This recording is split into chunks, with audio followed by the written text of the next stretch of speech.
ദൈവ തിരുനാമത്തിന് മഹത്വമുണ്ടാവട്ടെ. Bible reading പ്രോഗ്രാമിൽ സംബന്ധിക്കുന്ന ഏവർക്കും കർത്തൃനാമത്തെ സ്നേഹവന്ദനം അറിയിക്കുന്നു. ഇന്ന് നമ്മൾ 2 ശമൂവേൽ 17-ാം അധ്യായമാണ് വായിക്കുന്നത്. 16-ാം അധ്യായത്തിൽ അബ്ശാലോം ദാവീദും തമ്മിലുള്ള പ്രശ്നങ്ങളൊക്കെ നമ്മുടെ അദ്ദേഹങ്ങൾ നമ്മൾ പഠിച്ചു വരികയാണ്. അപ്പോൾ അബ്ശാലോമിൻ്റെ ഏറ്റവും വലിയ ഉപദേഷ്ടാവായിരിക്കുന്ന അഹിഥോഫേൽ, നമുക്കറിയാം, ഒരു കാലത്ത് ദാവീദിൻ്റെ ഏറ്റവും വലിയ ഉപദേഷ്ടാവായിരുന്നു. അബ്ശാലോം ബലവാനായി എന്ന് കണ്ട് അവൻ ഇവിടെ കൂറുമാറി അബ്ശാലോമിൻ്റെ കൂടെയായി. അവൻ അബ്ശാലോമിന് കൊടുക്കുന്ന ഉപദേശം ദാവീദിനെ വധിച്ചു കളയുക എന്നുള്ളതാണ്. അതിനുള്ള മാർഗം പറഞ്ഞ് ഇപ്പോൾ ദാവീദ് ബലഹീനനാണ്. അവന് ഇപ്പോൾ രാജസ്ഥാനത്ത് അവൻ മാറി നിൽക്കുകയാണ്. അവൻ പ്രാണരക്ഷാർത്ഥം ഓടിപ്പോകുന്നതായ ഒരു സാഹചര്യമാണ്. ജനങ്ങളൊന്നും അവന് അനുകൂലമല്ല. അതുകൊണ്ട് ഇപ്പോഴാണ് അവനെ വധിക്കാൻ പറ്റിയ കാലം. പക്ഷേ ഇതിൻ്റെ 15-ാം അധ്യായത്തിൽ 31-ാം വാക്യത്തിൽ നേരത്തെ ഈ അഹിഥോഫേലിൻ്റെ ആ ആലോചനയെക്കുറിച്ച് വന്നപ്പോൾ ദാവീദ് ദൈവസ്ഥലിൽ നടത്തിയ ഒരു പ്രാർത്ഥന, ഒരു വാചകത്തിലുള്ള പ്രാർത്ഥന നമ്മൾ നേരത്തെ വായിച്ചതാണ്. അഹിഥോഫേലിൻ്റെ ആലോചന, ദൈവമേ വ്യർത്ഥമാക്കണമേ എന്ന്. ഒരു വരി മാത്രമുള്ളൊരു പ്രാർത്ഥനയാണെങ്കിലും ആ പ്രാർത്ഥന വളരെ ശക്തമായിരുന്നു. ദൈവം ആ പ്രാർത്ഥന കേട്ടു. അഹിഥോഫേലിൻ്റെ ആലോചന നടക്കാതെ പോവുകയാണ്. നമുക്കറിയാം, ഇതിനു മുൻപ് ദാവീദും അബ്ശാലോമും അഹിഥോഫേലിൻ്റെ വാക്കുകൾ ദൈവദൂതന്മാരുടെ വാക്കിന് തുല്യമായി അവർ പരിഗണിക്കുന്നവരാണ്. അത്രമാത്രം അവൻ്റെ ആലോചനകൾക്ക് ശക്തിയുണ്ടായിരുന്നു, അവനോടുള്ള ബഹുമാനവും ഉണ്ടായിരുന്നു. എന്നാൽ ഇന്ന് ഈ ആലോചന കൊടുത്തപ്പോൾ അബ്ശാലോം മറ്റൊരു മനുഷ്യനെ, ഹൂഷായി എന്ന് പറയുന്ന മറ്റൊരു മനുഷ്യനെ വിളിച്ച് അവനോട് ആലോചന ചോദിക്കുന്നു. അവൻ പറഞ്ഞു, അഹിഥോഫേൽ പറഞ്ഞതുപോലെ നീ ചെയ്യരുത്. ദാവീദ് ഇപ്പോൾ ഒറ്റയ്ക്കായിരിക്കാം, പക്ഷേ അവൻ യുദ്ധവീരനാണ്. കുഞ്ഞുങ്ങൾ നഷ്ടപ്പെട്ട കരടിക്ക് തുല്യമാണ് ഇപ്പോൾ അവൻ. അവൻ്റെ രാജ്യത്തും രാജകൊട്ടാരത്തിൽ ഇറങ്ങി ഓടിപ്പോകേണ്ട ഒരു സാഹചര്യമാണ്. ഇതിനു മുൻപ് സൗൽ രാജാവൊക്കെ അവനെ എതിർത്തിട്ടും അവൻ ജയിച്ച കാര്യങ്ങളൊക്കെ ഇതൊരു പക്ഷേൽ ഈ ഹൂഷായി അബ്ശാലോമിനോട് പറഞ്ഞിട്ടുണ്ടാവും. അതുകൊണ്ട് പറഞ്ഞു, അവനെ അങ്ങനെ നിങ്ങൾക്ക് കീഴ്പ്പെടുത്താനാവില്ല. അതെന്ന് പറഞ്ഞ് അഹിഥോഫേലിൻ്റെ ആലോചന അദ്ദേഹം അബ്ശാലോം ഇവിടെ തള്ളിക്കളയുകയാണ്. ഇതറിഞ്ഞ് അഹിഥോഫേൽ വളരെ ദുഃഖിതനാകുകയും ആ ദുരഭിമാനിയായ മനുഷ്യൻ, അഹങ്കാരിയായ മനുഷ്യൻ പോയി ആത്മഹത്യ ചെയ്യുകയാണ്. തൻ്റെ ഉപദേശത്തെ ഇതിനു മുൻപ് ദൈവദൂതൻ്റെ ഉപദേശത്തിന് തുല്യമായി കൈക്കൊണ്ടിരുന്ന അബ്ശാലോമും ഇപ്പോൾ തൻ്റെ ഉപദേശത്തെ കൈക്കൊള്ളുന്നില്ലല്ലോ എന്ന് വിചാരിച്ച് ദുഃഖം തോന്നിയിട്ട് അദ്ദേഹം പോയി ആത്മഹത്യ ചെയ്യുന്നു. ദുരുപദേശകരായ എല്ലാവരുടെയും അവസാനം ഇങ്ങനെയായിരിക്കുമെന്ന് നമ്മൾ ഓർത്തിരിക്കുക. കാരണം ദാവീദിൻ്റെ ശക്തമായ പ്രാർത്ഥന, അവൻ്റെ ആലോചന നീ വ്യർത്ഥമാക്കി കളയണമേ എന്ന്.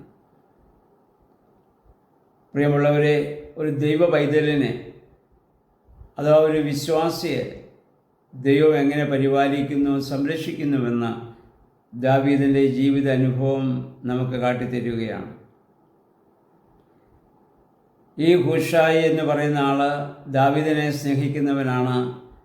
ഇവിടെ നടക്കുന്ന ആലോചനകളൊക്കെ അവൻ 2 പുരോഹിതന്മാർ മുഖാന്തിരം എല്ലാം ദാവീദിനെ സമയാസമയം അറിയിച്ചുകൊണ്ടിരുന്നു എന്ന് നമ്മൾ വായിക്കുന്നുണ്ട്.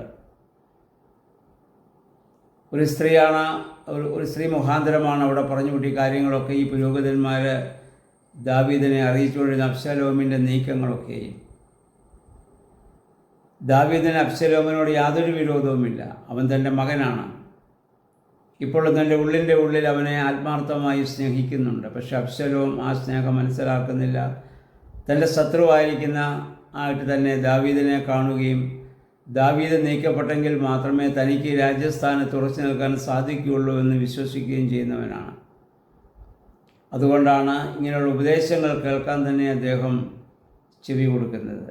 എന്നാൽ ഹൂഷായുടെ ആ ഒരു വലിയ ഉപദേശം ദാവീദിൻ്റെ ജീവനെ ഇവിടെ സംരക്ഷിക്കുവാൻ കാരണമായിട്ട് തീരുകയാണ്. പുരോഹിതന്മാരായ സാദോക്കും അബിയാഥാറും മുഖാന്തരമാണ് ഈ അതാത് സമയത്ത് ദാവീദിനെ വിവരം അറിയിച്ചുകൊണ്ടിരിക്കുകയാണ്. പ്രിയമുള്ളവരെ, സങ്കീർത്തനം 34 ദാവീദ് സൗൽ രാജാവിനെ ഭയപ്പെട്ട് ആക്കീസ് രാജാവിൻ്റെ അടുക്ക ചെല്ലുകയും പെരിസ് രാജാവിൻ്റെ മുന്നിൽ നിന്ന് ഓടി രക്ഷപ്പെട്ടു പോകുമ്പോൾ ദാവീദ് പാടിയതായ സങ്കീർത്തനമാണ്. 34-ാം സങ്കീർത്തനത്തിന് മുമ്പ് നമ്മൾ ചിന്തിച്ചതാണ്. ആ സങ്കീർത്തനത്തിൽ ഇപ്രകാരം ഒരു വാക്യമുണ്ട്: നീതിമാൻ്റെ അനർത്ഥങ്ങൾ അസംഖ്യമാകുന്നു, അവയെല്ലാറ്റിൽ നിന്നും യഹോവയായ ദൈവം അവനെ വിടുവിക്കുന്നു. നീതിമാൻ്റെ അനർത്ഥങ്ങൾ അസംഖ്യമാണ്, എല്ലാറ്റിൽ നിന്നും യഹോവ അവനെ വിടുവിക്കുന്നു. ഇന്നും ദാവീദിന് അതേ സങ്കീർത്തനങ്ങൾ പാടാൻ സാധിക്കും. ദാവീദ് തൻ്റെ ഹൃദയം കൊണ്ട് നീതിമാനായ ഒരു മനുഷ്യനാണ്. ദൈവത്തോട് ആലോചന ചോദിച്ചാണ് എല്ലാ കാര്യങ്ങളും ചെയ്യുന്നത്. എന്നാൽ മാനുഷിക ബലഹീനതയാലും സാഹചര്യ സമ്മർദ്ദങ്ങളാലും ചില കുറവുകളും വീഴ്ചകളൊക്കെ ജീവിതത്തിൽ സംഭവിച്ചിട്ടുണ്ട്. കൊലപാതകവും വ്യഭിചാരവും ഒക്കെ ചെയ്യേണ്ടതായി വന്നിട്ടുണ്ട്. കാരണം ഇന്നത്തെ പോലെ പരിശുദ്ധാത്മാവ് ശക്തമായി ഭൂമിയിൽ ഇല്ലാത്തത് കൊണ്ട് മാനുഷികമായ ഒരുപാട് കുറവുകളെല്ലാം മനുഷ്യരിലും ഉണ്ടായിരുന്നു. എന്നാൽ പുതിയ നിയമത്തിൽ നമുക്കിന്ന് പരിശുദ്ധാത്മാവ് നല്ല ആലോചനകളെ തരുന്നു. പരിശുദ്ധാത്മാവ് നമ്മെ വഴി നടത്തുന്നു. ആ പരിശുദ്ധാത്മാവിന് വിധേയമായി ജീവിക്കാൻ നമുക്കിടയാകണം.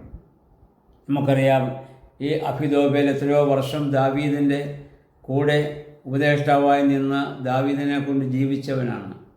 ദാവീദിൻ്റെ അംഗീകാരമൊക്കെ ലഭിച്ചവനാണ്. എന്നാൽ അവസരം വന്നപ്പോൾ അവിടെ നിന്ന് കാലുമാറി തൻ്റെ ശത്രുവായ അബ്ശലോമിൻ്റെ പക്ഷക്കാരനായി മാറുകയാണ്. പ്രകാരമുള്ള പല പ്രവർത്തനങ്ങൾ ഇന്ന് സഭയിലും സമൂഹത്തിലുമൊക്കെ നമുക്ക് ധാരാളം കാണാൻ സാധിക്കുന്നുണ്ട്. അതൊന്നും ദൈവികമല്ല, പൈശാചികമാണെന്ന് നമ്മൾ ഓർത്തുകൊള്ളുക. അതുകൊണ്ട് ദാവീദിനെ പോലെ ദൈവകരങ്ങളിൽ നമുക്ക് ഒരുപാട് ശത്രുതയും പ്രശ്നങ്ങളും പ്രതിസന്ധികളൊക്കെ ജീവിതത്തിലുണ്ടെങ്കിലും അതിനെയൊക്കെ അതിജീവിക്കാൻ തക്കവണ്ണം ദാവീദിനെ പോലെ ദൈവകരങ്ങളിൽ ദൈവസ്ഥലിൽ നമുക്ക് ആത്മാർത്ഥമായി പ്രാർത്ഥിക്കാം. ആ പ്രാർത്ഥന കേൾക്കുന്ന ദൈവം നമ്മളെ സംരക്ഷിക്കുമെന്നുള്ള ഉറച്ച വിശ്വാസത്തോടെ നമ്മുടെ ജീവിതത്തെ ക്രമപ്പെടുത്തുവാൻ തക്കവണ്ണം നമുക്കിടയായിത്തീരണം. ദൈവമേ, പരിശുദ്ധാത്മാവേ, സ്ത്രീഹന്മാരെ ശക്തീകരിച്ചതുപോലെ ഞങ്ങളെയും അതിനെ ശക്തീകരിക്കണമേ എന്ന് നമുക്ക് പ്രാർത്ഥിക്കാം. ഈ കാത്തിരിപ്പിൻ്റേതായ ദിവസങ്ങളിൽ അതിന് ദൈവത്തിൻ്റെ പരിശുദ്ധാത്മാവിന് നമ്മെ തന്നെ പൂർണ്ണമായി സമർപ്പിച്ചുകൊണ്ട് വേദപുസ്തകം വായിക്കുവാനും പ്രാർത്ഥിക്കുവാനും സമർപ്പിക്കുവാനും നമുക്കിടയാകട്ടെ. അതിന് ദൈവം എല്ലാവരെയും സഹായിക്കുമാറാകട്ടെ.